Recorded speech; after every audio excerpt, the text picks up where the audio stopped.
अडानी में कल जो खबर आ गई और जिसका उन्होंने खंडन भी कर दिया, काफी स्पष्ट खंडन किया है। कोई डार्क हॉर्स, कोई एक स्टॉक अगर जिस पे दाम लगाया जाए? पर वैसे बहुत सारे डार्क हॉर्सेज हैं अगले 6 महीने की जो बड़ी तेजी चलेगी। एक अगर फाइनल करेक्शन कोई आना है 15-20% का इंडेक्स पे ग्लोबल मार्केट्स के साथ, तो उसके बाद ये पीएसयू बैंक ही डार्क हॉर्सेज है। और बहुत सारे पीएसयू बैंक ऐसे हैं जो 3-3 गुना भी यहाँ से हो सकते हैं। सुशील, गुड मॉर्निंग। सुशील, क्या व्यू है मार्केट पर? ये अनुज जी, अगर हम निफ्टी को मार्केट समझें तो आप मुझे छूट दो कि निफ्टी पे बात करने की जरूरत नहीं है। बेटर है कि निफ्टी पे बात नहीं करें। उसका कारण दिखाता हूं। पीसीआर प्लीज इस चार्ट को दिखाइए। देखिए निफ्टी के भाव 12 मई के बाद से अब तक लगातार साइडवेज चल रहे हैं, ये दो पीली लकीरों के बीच में। साइडवेज मार्केट एक साइलेंट दोस्त की तरह होता है। जब आपका दोस्त चुप्पी साध लेना, कुछ नहीं बोल रहा है, तो कर्टसी में हमें भी चुप रहना चाहिए। पहले दोस्त को बोलने दो, फिर हम बोलेंगे। हम अकेले बोलते जाए, दोस्त नहीं बोल रहा है, बाजार बोल नहीं रहा है। जो चुप्पी साध लेता है नॉर्मली वो अपना माइंड चेंज नहीं करता है। इतना साइडवेज जो रन आ गया, तो ठीक है, यहां से अगर हम सावधान हो गए कि तेजी खत्म, यहां से माल बेचना शुरू करो, तो अप ट्रेंड खत्म हुआ पर डाउन ट्रेंड भी मटेरियलाइज नहीं हुआ। तो ये नो ट्रेड जोन में अब हम आके फंस गए हैं। अगर ये ऊपर की लकीर तोड़ के 25,070 के ऊपर जाता है तो 25,700 तक की जगह बन जाती है। 24,500 के नीचे जाए तो ही अब निफ्टी के ऊपर शॉर्ट सेलिंग का ट्रेड करना चाहिए। 24,500 से लेके 25,000 के बीच में बाजार गिल्ली डंडे खेल रहा है, और 500 पॉइंट की जॉबिंग जिन्हें करनी है वो कर ले। ये हो गई निफ्टी की बात। और रही बैंक निफ्टी पे भी अगर लगे हाथ बात हो जाए, और ये चार्ट अगर आपको मेरे स्क्रीन पे बैंक निफ्टी का दिख रहा है, तो अगर आज बैंक निफ्टी ने एक छोटा सा नया हाई बनाया और न्यू हाई को लेकर कोई उत्तेजित हो जाए, तो गलत होगा। खाली न्यू हाई और न्यू लो पे कैलकुलेशन नहीं होती है, तो इरेगुलर बी वेव्स बन रहे हैं। ऐप बना सकती है बैंक निफ्टी। एचडीएफसी बैंक 1.5-2% बढ़ जाए, कोटक महिंद्रा बैंक 10, वो 2-3% का रिबाउंड दे दे, उससे ज्यादा की जगह नहीं है। पर इवेंचुअली एचडीएफसी बैंक को 1-2% बढ़ने के बाद 12-13% नीचे की जगह है। और आईसीआईसीआई बैंक बहुत कमजोर हो रखा है। तो हम बैंक निफ्टी में भी होशियारी मारने के बजाय चुपचाप किनारे में बैठेंगे। 55,350 के नीचे चलेगी तो शॉर्ट करेंगे, वरना कुछ नहीं करेंगे। तो बचता क्या है अनुज? फिर इंडिविजुअल स्टॉक्स की लॉन्ग शॉर्ट, और उस पर हम काम कर सकते हैं। उस पर बात करते हैं फिर। यहाँ पर आप सबसे ज़्यादा अच्छे लॉन्ग लॉन्ग आइडियाज कहाँ पर आइडेंटिफाई कर रहे हैं? देखिए, अगर आईटी स्टॉक्स में टेक महिंद्रा घटने को तैयार नहीं है, तो वहां पर किसी भी भाव से लॉन्ग बना लो, कोई दिक्कत नहीं है। और अगर इंफोसिस, टीसीएस और विप्रो को कोई 2-3-4% से ज्यादा घटने का मूड नहीं है, तो जब भी कोई ओवरऑल मार्केट में शेकआउट आएगा, तो हम आईटी के लार्ज कैप स्टॉक्स में तेजी बनाने की सोचेंगे। 3 महीने 6 महीने के इंटरवल पर बी एम्फेसिस, बीएफएल, एलटीएस, एलटीआईएम, हम इनको लेंगे। आईटी में सिर्फ एक स्टॉक ऐसा है जो एक अपवाद हो सकता है, जिसको हो सकता है हम शॉर्ट करें, कि जो कोफोर्ज की कोफोर्ज की चार्ट अभी ऐसी है कि शायद वो शॉर्ट किया जा सके, बाकी नहीं।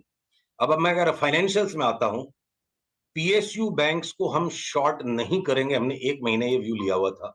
अब उसके अंदर में से कुछ बैंक्स, पीएसयू बैंक्स के भी ऐसे आ गए हैं, चाहे वो बैंक ऑफ इंडिया है, इंडियन बैंक है, जहां एक बार 25-30-40% का कनेक्शन घट सकता है। बट अगर बैंक निफ्टी को वाइडन करने के लिए और स्टॉक्स को भी इंक्लूड करेंगे, तो मैं PNB, bank of Baroda, AU bank के पीछे पीछे अब और 2-3 स्मॉल स्मॉल फाइनेंस बैंक्स के भी नाम आने लग गए। तो बैंकिंग के अंदर में घूम फिर के कुछ छोटे वाले बैंक्स हैं जिनको हम लॉन्ग रखेंगे। ये 10-12% आईसीआईसीआई बैंक घट जाएगा और 10-12% एचडीएफसी बैंक घट जाएगा। उस चक्कर में पीएसयू बैंक्स में जो डबल हो जाएंगे, ट्रिपल हो जाएंगे, वो चाल ना छूट जाए, इसलिए उन सब में घूम फिर के हम तेजी में है। बाकी के फाइनेंशियल्स में अगर मैं आ जाऊं, मैं सीडीएसएल की चार्ट लगातार हर पुलबैक में लेने की है।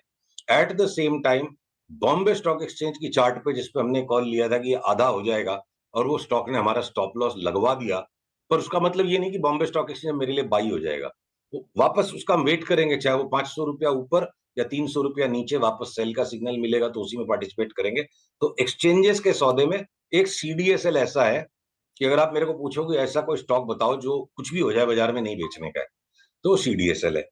अब अ, बाकी के तेजी के स्टॉक्स में देखिए, हीरो मोटोकॉर्प, बजाज ऑटो, ये 5% भी नीचे घट जाएंगे तो कोई ट्रेडिंग करने के स्टॉक्स, इनको हमें पकड़ के बैठना है। हमें लगता है अगले 6 महीने में दोनों स्टॉक डबल हो सकते हैं।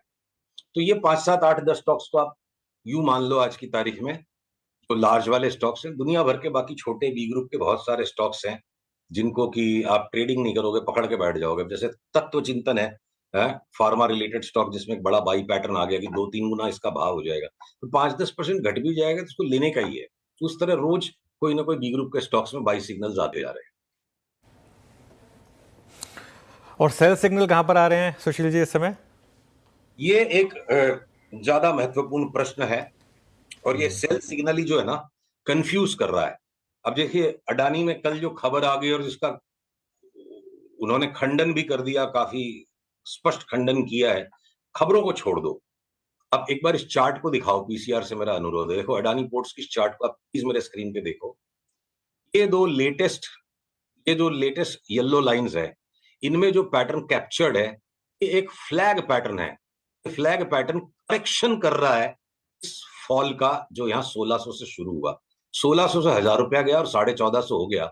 और इरिस्पेक्टिव ऑफ ये न्यूज, आज जो इसमें जो ब्रेकडाउन बना था, वो वापस ठीक एक बार उसके ऊपर जुड़ गया। आज का लो अगर टूट जाता है विद और विदाउट एनी न्यूज, तो इसमें 1000 रुपए की सेलिंग, 1000 रुपए तक की सेलिंग हो सकती है। सेम तरीके से अडानी इंटरप्राइजेस की भी चार्ट है। पर मैं अडानी ग्रुप के अंदर में देखूं कि एनडीटीवी, एसीसी, अंबुजा सीमेंट, वो 5% का भी डिप आए तो लेने के स्टॉक्स हैं। तो विद इन एक सिंगल सेक्टर भी इंडिविजुअल स्टॉक्स की रोटेशन है। तो एक तरफा कोई बाजार की थीम बनाना किसी एक सिंगल सेक्टर या किसी एक प्रमोटर ग्रुप के साथ ही पॉसिबल नहीं है। तो शायद ओवरऑल मार्केट का एक तरफा ट्रेंड बनने को टाइम ले सकता है। अब मैं स्टील के स्टॉक्स में अगर जघन्य सेल पैटर्न बन रहे हैं, मेरी बात पे हो सकता है कुछ लोगों को क्रोध भी आ जाए, पर क्रोध आने से कुछ होगा नहीं। जो बाजार है जी, ये पास्ट में भी इस तरह के काम हो चुके हैं, इस तरह के भाव बन चुके हैं। टाटा स्टील का भाव 2 डिजिट में आ जाए और उसके बाद फिर इसका भाव 200 रुपया हो जाए, 2 डिजिट दिखा के 160 वाले का 2 डिजिट हो जाए, 2 डिजिट का मतलब 100 के नीचे जाए, और उसके बाद फिर दोबारा 200 हो जाए, उस तरह की चार्ट है। अगर आपला पोलो यहाँ से 40-50% घट जाए, और जिंदल के भी सारे स्टील के नाम, ये steel authority of India limited भी लगता है कि एक बार वापस 90 रुपया हो जाए, भले उसके बाद हमारे को 250 रुपया लगता है, पर फिलहाल तो स्टील के स्टॉक्स में बेच के ही कमाने का मौका है। तो चाहे वो स्टील हो, चाहे वो बेस मेटल्स हो, नॉन फेरस मेटल्स, एक बार मेटल्स में शॉर्ट सेलिंग करने का फिलहाल इस वक्त बाजार है। Even if Nifty, bank Nifty महीने भर से साइडवेज रेंज में है, रोटेशंस में इस वक्त मेटल्स को शॉर्ट करने के सिग्नल्स है। ओके, कोई डार्क हॉर्स, कोई एक स्टॉक अगर जिस पे दाम लगाया जाए? ऐसा करना नहीं चाहिए अनुज, क्योंकि फिर मुश्किल हो जाती है कोई एक ही सिंगल स्टॉक को पकड़ा जाए तो। पर वैसे बहुत सारे डार्क हॉर्सेस हैं, मतलब अलग अलग टाइम होराइजन पर आपके। मैं यही कहूंगा सिंपल सरल थ्योरी में कि आप घटने पर पीएसयू बैंक्स को डार्क हॉर्स बनाइए। अगले 6 महीने की जो बड़ी तेजी चलेगी, एक अगर फाइनल करेक्शन कोई आना है 15-20% का इंडेक्स पे ग्लोबल मार्केट्स के साथ, तो उसके बाद ये पीएसयू बैंक्स ही डार्क हॉर्सेस है। कोई पीएसयू बैंक्स पे बैट नहीं कर रहा है, और बहुत सारे पीएसयू बैंक्स ऐसे हैं जो 3-3 गुना भी यहाँ से हो सकते हैं। तो बड़ा डार्क हॉर्स पीएसयू बैंक्स में लगता है। ओके, चलिए, शुक्रिया बहुत बहुत आज हमारे साथ जुड़ने के लिए सुशील जी।